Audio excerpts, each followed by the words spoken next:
वो कहते हैं ना कि पुरानी बातों पे हम कहाँ बिलीव करते हैं। 19th सेंचुरी के अंदर टेक्निकल एनालिसिस की अगर बात करूँ ना, कोई भी चार्ट आप देख रहे हैं, मैं दावे के साथ कहता हूँ। वो कहते हैं ना लोग, वैसे ज़्यादा बात मैं दावे वाली नहीं करता, बट ये वाली जो वीडियो है ना, ये दावे के साथ कहता हूँ। अगर इस वीडियो का कंसेप्ट आपने समझ लिया ना, ठीक है, डॉ थ्योरी जानते होंगे या नहीं जानते होंगे, चलें सिंपल भाषा में आपको अगर समझाऊँ ना, तो उसे बोलते हैं टाइम फ्रेम थ्योरी। कैसे टाइम फ्रेम को जज किया जा सकता है और कैसे ट्रेंड इज योर फ्रेंड बना के आप मार्केट से पैसा इजीली निकाल सकते हैं। कोई बेतहाशा लाइनें इंडिकेटर लगाने की कोई सिग्नल की ज़रूरत नहीं है। अपना एक, वो कहते हैं ना कि डिफाइन करें ट्रेड को, अपना स्टॉप लॉस, अपना टेक प्रॉफिट करें, अल्लाह अल्लाह खैर से अल्लाह, एक ट्रेड दो ट्रेड दिन की लो और चुप करके बैठो और खाओ पियो।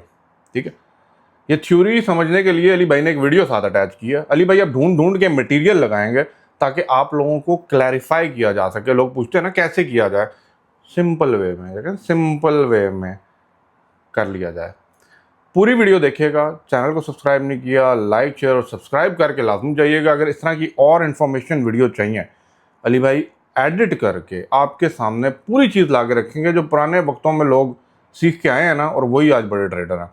तो ये बेसिक कंसेप्ट को समझें, टाइम फ्रेम को लेते हुए कैसे हम ट्रेडिंग कर सकते हैं। Let's go to the screen recording. से मल्टी टाइम फ्रेम एनालिसिस कहा जाता है। इस वीडियो में मैं आपको समझाऊंगा कि कैसे आप हायर टाइम फ्रेम से लेकर लोअर टाइम फ्रेम तक चार्ट्स का एनालिसिस कर सकते हैं और अपने ट्रेडिंग डिसीजन को बेहतर बना सकते हैं। तो सबसे पहले समझते हैं कि मल्टी टाइम फ्रेम एनालिसिस होता क्या है। यह एनालिसिस का एक तरीका है जिसमें आप पहले हायर टाइम फ्रेम का एनालिसिस करते हैं और फिर धीरे धीरे लोअर टाइम फ्रेम तक आते हैं। इस प्रोसेस में आपको तीन महत्वपूर्ण टाइम फ्रेम की जरूरत होती है। पहला time frame direction time frame होता है, जिसका उपयोग आप मार्केट की दिशा को समझने के लिए करते हैं। यानी आप देखते हैं कि प्राइस ऊपर जा रहा है, नीचे जा रहा है या साइडवेज मूव कर रहा है, जिससे आपको ओवरऑल ट्रेंड का आइडिया मिलता है। दूसरा time frame behaviour time frame होता है, जो प्राइस के बिहेवियर के बारे में डिटेल में बताता है। यानी प्राइस का मोमेंटम कैसा है, मार्केट स्ट्रक्चर ब्रेक हो रहा है या नहीं, वीक रिजेक्शंस या डोजी कैंडलस्टिक्स दिख रहे हैं या नहीं, और मार्केट रिट्रेस कर रहा है या नहीं। तीसरा और आखिरी time frame entry time frame होता है, जिसमें आप एक्चुअल ट्रेड एंटर करते हैं। अगर प्राइस डाउन ट्रेंड में है तो आप सेल के लिए देखेंगे और अगर अपर ट्रेंड में है तो आप बाय करने के लिए देखेंगे। ये बहुत सिंपल है। ये जो टाइम फ्रेम्स आप इस्तेमाल करेंगे वो आपके ट्रेडिंग स्टाइल पर निर्भर करते हैं। मान लीजिए मैं इंट्राडे और स्विंग ट्रेडिंग का मिक्स उपयोग करता हूं, तो मैं 4 घंटे का टाइम फ्रेम डायरेक्शन के लिए, 1 घंटे का टाइम फ्रेम बिहेवियर के लिए और 15 मिनट का टाइम फ्रेम एंट्री के लिए उपयोग करता हूं। लेकिन अगर आप स्काल्पर हैं तो आपके लिए ये टाइम फ्रेम्स अलग होंगे। आप 1 घंटे को डायरेक्शन के लिए, 15 मिनट को बिहेवियर के लिए और 5 मिनट टाइम फ्रेम को एंट्री के लिए इस्तेमाल करेंगे। इसलिए टाइम फ्रेम पूरी तरह से आपके ट्रेडिंग स्टाइल पर निर्भर करता है, लेकिन मैंने एग्जाम्पल देकर समझा दिया है, जिससे आप अपने ट्रेडिंग स्टाइल के हिसाब से सही टाइम फ्रेम चुन सकते हैं। मल्टी टाइम फ्रेम एनालिसिस को शुरू करते हैं, जिसमें हम सबसे पहले 4 घंटे के टाइम फ्रेम को चुनेंगे, ताकि हमें पता चल सके कि मार्केट इस समय किस दिशा में है। 4 घंटे का टाइम फ्रेम चुनने का सबसे बड़ा कारण यह है कि यह हमें मार्केट का पूरा स्ट्रक्चर बता देता है कि अभी मार्केट किस दिशा में है। अगर हम 15 मिनट का चार्ट इस्तेमाल करते तो हमें स्पष्ट दिशा का पता नहीं चलता, क्योंकि प्राइस ऊपर नीचे कर रही होती है। इसलिए दिशा को समझने के लिए हमेशा बड़े टाइम फ्रेम पर जाना बेहतर रहता है।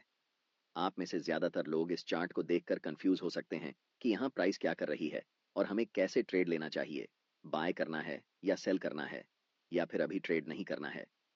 लेकिन यह गलत तरीका है चार्ट्स को देखने का, क्योंकि हम एक इंट्राडे या स्विंग ट्रेडर हैं। हमें बहुत पुराने चार्ट्स को नहीं देखना चाहिए। हमें यह ऑब्जर्व करना है कि हाल के समय में मार्केट की प्राइस कैसे बिहेव कर रही है। अगर हम ऐसा करने लगें तो हमारे चार्ट्स पर बहुत सारे सपोर्ट और रेजिस्टेंस लाइंस बन जाएंगी, जिससे आपका चार्ट बहुत जटिल हो जाएगा और आप ट्रेडिंग डिसीजन नहीं ले पाएंगे। सोचिए, अगर आपके चार्ट्स पर इतनी सारी लाइंस हों तो आप कैसे समझेंगे कि इस समय प्राइस क्या कर रही है। 4 घंटे के टाइम फ्रेम में हमारा चार्ट बिल्कुल स्ट्रॉन्ग अपर ट्रेंड में दिखाई दे रहा है और इस समय प्राइस कंसोलिडेशन कर रही है। इस कंसोलिडेशन जोन का सबसे पहले हम हाई मार्क करेंगे और फिर कंसोलिडेशन जोन का लो मार्क करेंगे। चार्ट्स पर इन दोनों लाइंस को बनाकर हम वेट करेंगे। सबसे पहले हम मार्केट को डिसाइड करने देंगे कि उसे किस दिशा में जाना है। इस समय मार्केट दोनों तरफ जा सकती है, या तो अपना ट्रेंड कंटिन्यू कर सकती है या फिर यहाँ से रिवर्स डाउन कर सकती है। अगर मैं इस समय लाइव ट्रेड में होता तो मैं पहले 4 घंटे के टाइम फ्रेम में कैंडलस्टिक को इन दोनों लाइंस के बाहर क्लोज होने का इंतजार करता। तभी हम डिसाइड करते कि हमें बाय करना है या सेल। अगले कुछ कैंडल्स में प्राइस लोअर लो के नीचे कैंडल क्लोज करती है। ऐसे समय में ज्यादातर नए ट्रेडर्स सेल पोजीशन में एंटर करते हैं।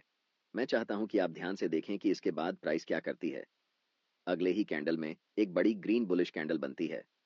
अब जो मैं आपको बताने वाला हूं उसे ध्यान से सुने, क्योंकि ये चीज आपकी ट्रेडिंग स्टाइल को हमेशा के लिए बदल सकती है। मैं आपको एक सीक्रेट टिप दे रहा हूं, बिल्कुल फ्री में। अभी चार्ट्स 4 घंटे के टाइम फ्रेम में हैं और हम देख सकते हैं कि ये एक स्ट्रांग अप ट्रेंड है। लेकिन जैसे ही हम चार्ट्स को 1 घंटे के टाइम फ्रेम में बदलते हैं तो हमें दिखता है कि प्राइस धीरे धीरे नीचे की तरफ जा रही है। और जब हम 1 घंटे के टाइम फ्रेम को 15 मिनट के टाइम फ्रेम में बदलते हैं तब हमें चार्ट्स पर एक स्ट्रांग डाउन ट्रेंड दिखता है। ये बात आपको कंफ्यूज कर सकती है कि 4 घंटे के टाइम फ्रेम पर प्राइस अप ट्रेंड दिखा रही है, लेकिन 1 घंटे और 15 मिनट के टाइम फ्रेम में प्राइस डाउन ट्रेंड शो कर रही है। ऐसा क्यों हो रहा है, इसे समझिए। जब प्राइस 4 घंटे के टाइम फ्रेम में थी तो लास्ट कुछ कैंडल्स में प्राइस रिट्रेसमेंट या पुलबैक ले रही थी। इसी पुलबैक को छोटे टाइम फ्रेम में देखने पर यह हमें डाउन ट्रेंड जैसा दिखाई देता है। एक बात हमेशा याद रखें, हायर टाइम फ्रेम हमेशा छोटे टाइम फ्रेम के ट्रेंड से ज्यादा मजबूत होता है। इस सिचुएशन में 4 घंटे का टाइम फ्रेम 1 घंटे के टाइम फ्रेम से और 15 मिनट के टाइम फ्रेम से भी ज्यादा स्ट्रांग होगा, और 1 घंटे का टाइम फ्रेम 15 मिनट के टाइम फ्रेम से स्ट्रॉन्गर होगा। इसीलिए हम ट्रेड भी उसी डायरेक्शन में लेंगे जिसमें बड़े टाइम फ्रेम का ट्रेंड चल रहा हो।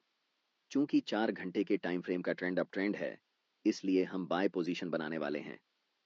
अभी चार्ट्स 15 मिनट के टाइम फ्रेम में हैं और इस चार्ट्स में हमें तुरंत बाय ट्रेड में एंट्री नहीं करनी है, क्योंकि प्राइस का मोमेंटम अभी भी डाउन साइड की तरफ ही है। पहले हम वेट करेंगे कि प्राइस 15 मिनट के टाइम फ्रेम में बियरिश से बुलिश ट्रेंड में शिफ्ट हो जाए, तभी हम बाय पोजीशन में एंट्री करेंगे।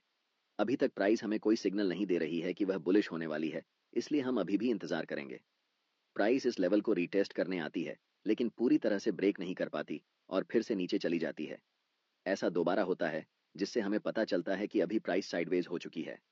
इस समय बाय पोजीशन में एंट्री करने के लिए यह जरूरी है कि प्राइस इस लेवल के ऊपर क्लोज होकर अप ट्रेंड का स्ट्रक्चर बनाए।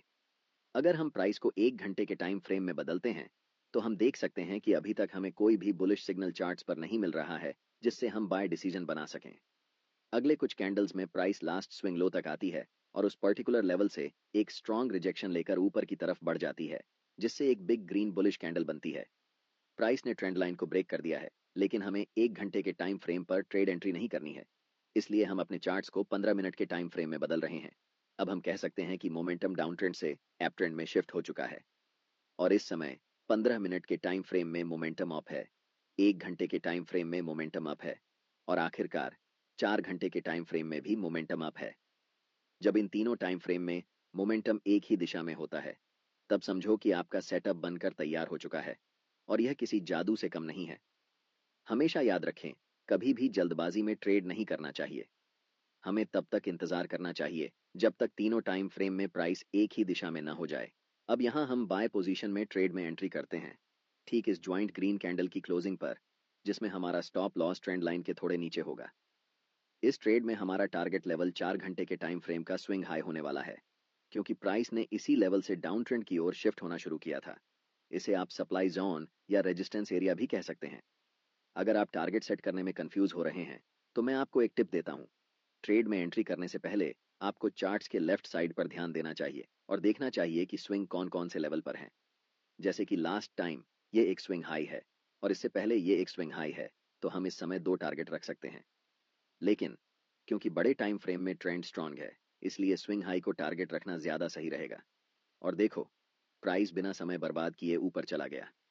अब मैं आपको एक और तरीका बताता हूं कि कैसे इस ट्रेड में एंट्री करनी है। टाइम फ्रेम को 15 मिनट से 1 घंटे में शिफ्ट करते हैं। अब प्राइस अपने हाई के आसपास है और अगर आप यहां बाय पोजीशन में ट्रेड एंट्री करते हैं तो आपका स्टॉप लॉस काफी नीचे होना पड़ेगा, जिससे आपका रिस्क रिवॉर्ड रेशियो खराब हो जाएगा। इसलिए हमें तुरंत ट्रेड में एंट्री नहीं करनी है, बल्कि प्राइस को पहले रिट्रेस होने देना चाहिए इस लेवल तक। प्राइस रेड कैंडल बनाते हुए नीचे आती है और इस लेवल को टच करती है, लेकिन आप तुरंत यहां पर एंट्री नहीं ले सकते। अगर आप यहां एंट्री लेते हैं तो आप बस अनुमान लगा रहे हैं कि प्राइस ऊपर जाएगा, लेकिन प्राइस बहुत अनिश्चित होता है। चाहे कितना भी महत्वपूर्ण लेवल क्यों ना हो, वह कभी भी ब्रेक हो सकता है या फिर उस लेवल को रिस्पेक्ट नहीं कर सकता है। इसलिए हम इंतजार करते हैं कि मार्केट पहले कंफर्म हो जाए कि वह किस दिशा में जाने वाली है, उसके बाद ही हम ट्रेड में एंट्री करेंगे। आप अगर अपनी इच्छा के अनुसार ट्रेड करेंगे तो यह एक खतरनाक तरीका हो सकता है। कभी भी मार्केट में सरवाइव नहीं कर सकते हैं, चाहे आपके पास कितना भी कैपिटल क्यों ना हो। अधिकतम 1 सप्ताह लगेगा और आपका कैपिटल डूब जाएगा। इसलिए हमेशा कंफर्मेशन का वेट करना चाहिए। अब प्राइस को 15 मिनट के टाइम फ्रेम पर शिफ्ट करते हैं। अगर आप देख रहे हैं कि प्राइस अभी भी डाउन ट्रेंड में है, तो हमें कुछ नहीं करना चाहिए। जब तक हमें इस लेवल के ऊपर एक स्ट्रॉन्ग ग्रीन कैंडल के साथ प्राइस क्लोज नहीं कर जाती, तब तक इंतजार करना जरूरी है। एक बार फिर प्राइस प्रीवियस स्विंग लो को ब्रेक करती है और अगले कुछ कैंडल में एक स्ट्रॉन्ग ग्रीन कैंडल बनाते हुए ऊपर की तरफ जाती है और इस लेवल के ऊपर स्ट्रांगली क्लोज हो जाती है। यहाँ पर एक कारण है कि प्राइस इसी पार्टिकुलर लेवल से रिवर्स क्यों हुआ। जैसे ही हम चार्ट्स को बड़े टाइम फ्रेम पर शिफ्ट करते हैं, तो चार्ट्स के लेफ्ट साइड में एक डिमांड जोन नजर आता है। हम यहाँ सप्लाई और डिमांड जोन कैसे ड्रॉ करते हैं, इस पर चर्चा नहीं करेंगे क्योंकि मैंने इस टॉपिक पर पहले ही एक डिटेल वीडियो बना दिया है। आप चैनल पर जाकर वह वीडियो देख सकते हैं।